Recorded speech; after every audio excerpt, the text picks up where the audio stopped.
한국 핀테크 산업협회 등록 핀테크 기업 수는 2016년 109개에서 5년 만에 288개로 급증했습니다. 상위 핀테크 기업 8곳의 가입자는 약 8,500만 명으로 작년 말 기준 5대 은행 고객 수 7,127만 명을 뛰어넘는 것으로 집계됐습니다.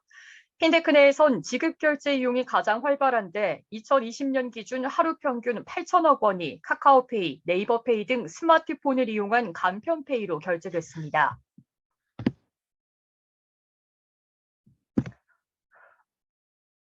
설 연휴 이후 첫 개장일 유가증권 시장은 2,700선을 회복했습니다. 국내 증시가 휴장했던 연휴 기간 미국 증시가 반등한 데 따라 갭 메우기 차원의 상승으로 해석됩니다. 설 연휴 기간 미 연방준비제도의 긴축 우려가 한풀 꺾이고 NXP, 세미컨덕터, 알파벳, AMD 등 글로벌 빅테크 기업들이 호실적을 발표하면서 국내 증시도 힘을 받은 것입니다.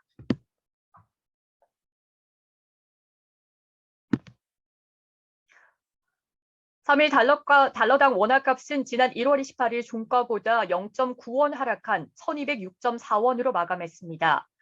달러당 원화값이 1,200원대로 뚝 떨어지면서 실물 경제 충격 우려감이 커지고 있습니다.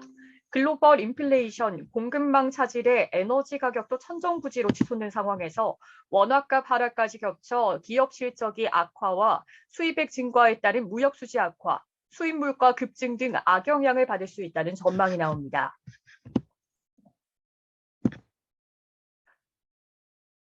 CJ가 지난해 우수한 실적을 낸 계열사 3곳에 특별성과급을 지급합니다. 정규 성과급과 별개로 전 직원에게 특별 성과급을 지급한 것은 1953년 CJ 창사 이후 69년 만에 처음입니다. CJ 제일제당과 CJ E&M은 연봉의 5%, CJ 올리브영은 3%의 인센티브율이 적용됩니다. CJ가 거느리고 있는 계열사 76곳 가운데 3곳만 선별해 특별성과급을 지급한 것은 이들 계열사가 내부적으로 정한 목표를 뛰어넘는 실적을 냈기 때문입니다.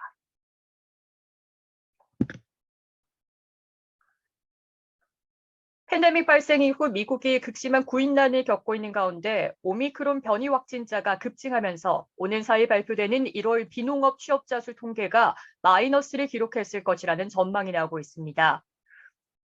코로나19 사태 초기에 고용 쇼크는 고용주의 대규모 해고에 따른 것이지만 이번 고용 쇼크는 근로자들의 자발적 퇴사 등에 따른 것으로 성격이 크게 다릅니다. PNC은행은 1월 비농업 취업자 수가 40만 명 감소했을 것으로 전망했습니다.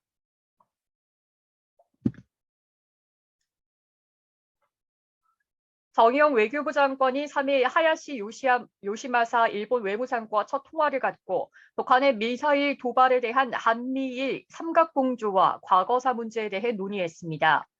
양국 외교장관은 정식으로 소통한 것은 지난해 11월 하야시 외무상이 취임한 후 3개월여 만에 처음입니다. 이날 양 장관의 약 30여 분간의 전화통화는 미국의 중재로 이뤄진 것으로 알려졌습니다.